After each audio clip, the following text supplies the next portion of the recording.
अस्सलाम वालेकुम। आज का व्लॉग स्टार्ट ही डिज़ास्टर से हुआ है। स्टिक फ्राइज़ बनानी थी लेकिन नाइफ़ ने मेरे थंब पर अटैक कर दिया और उसके बाद जो हुआ उसने मुझे बाबा की केयर फिर से याद दिला दी। यानी कि यूँ समझें कि आज के व्लॉग में जो नाइफ़ थी वो मेरी विलन थी और इस व्लॉग का जो हीरो है वो है मेरे बाबा।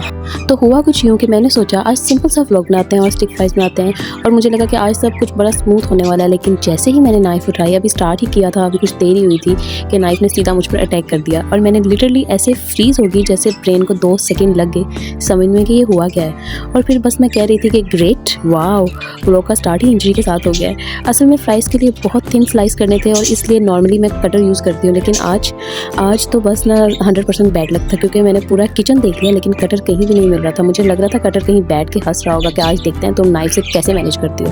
तो फिर मैंने कहा चलो नाइफ़ से ही करते हैं, लेकिन नाइफ़ का मूड भी शायद आज कुछ ज़्यादा ही एग्रेसिव था और बस पहले ही कटिंग में थंब पर लग गई चोट। अब ऑनेस्टली जब नाइफ़ लगती है ना तो पेन से पहले शौक आता है। पेन तो इतनी नहीं होती खैर, और मैं बस हाथ देख रही थी कि ये अभी व्लॉग के शुरू में ही क्यों होना था। और ऐसे वक्त पर मेरे किचन में बाबा आ गए।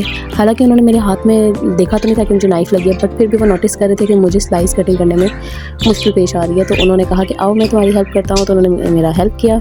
और ऑनेस्टली गाइस, जो बाबा की केयर होती है ना, वो उसकी एक अपनी ही वाइब है, वो बहुत डिफरेंट होती है, मतलब एक ब्लेसिंग है, ब्लेसिंग। खैर वो आए और उन्होंने मुझे कहा तुम छोड़ो मैं करता हूँ कटिंग, और मैं बस उन्हें देख रही थी क्योंकि मुझे हमेशा लगता है कि बाबा क्वाइटली केयर करते हैं। वो ज़्यादा शो नहीं करते, वो ज़्यादा बोलते नहीं हैं, लेकिन जब हमें ज़रूरत होती है वो फ़ौरन आ जाते हैं। और मेरे साथ तो वो मतलब डेली का ही सीन है, मतलब शो नहीं करते लेकिन पता चलता है कि मतलब हर जगह हर पॉइंट पर केयर हो रही है। और आज भी एग्जैक्टली ऐसा ही हुआ। फिर बाबा बैठ के और वो जो है आलू कटिंग करना स्टार्ट कर दी और मैं साइड पर खड़ी कैमरे में रिकॉर्ड भी कर रही थी और साथ साथ बाकी काम भी कर रही थी, उसको एडजस्ट करी थी।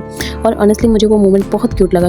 वो हमेशा कोशिश करते हैं कि मैं एफर्ट ही ना करूँ, मतलब कि जब तक वो हैं तो मुझे फ़ील हो कि वो हैं, और मुझे अपनी प्रेजेंस हर वक्त फ़ील करवाते हैं माशाल्लाह। और ये ब्लेसिंग मेरी दुआ है कि हर वक्त मेरे साथ रहे, मेरी पूरी ज़िंदगी रहे। और ऑनेस्टली जब फ्राइज़ ऑयल में गिरा तो मुझे लग रहा था कि आज जो फ्राइज़ है ना वो एक्स्ट्रा स्पेशल होगी क्योंकि इनमें बाबा की हेल्प भी शामिल है। और अभी स्टोरी यहाँ पर ख़त्म नहीं हुई। मैंने सोचा चलो अब प्रेजेंटेशन के लिए क्यूकम्बर कटिंग करती हूँ, और गेस व्हाट हुआ क्या, नाइफ़ ने दोबारा अटैक कर दिया। मैंने फ़ौरन कहा लो भाई ओके गाइस, आज नाइफ़ ने क्लियरली मेरे साथ मूड किया हुआ है। मुझे लग रहा है आज नाइफ़ का मिशन है मुझे किचन से दूर रखने का।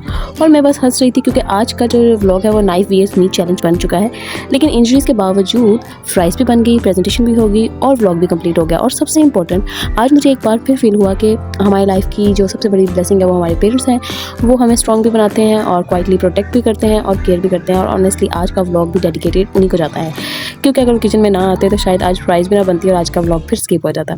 तो ये था मेरा आज का व्लॉग और see you in the next vlog. अल्लाह हाफिज़, tata, bye bye, take care.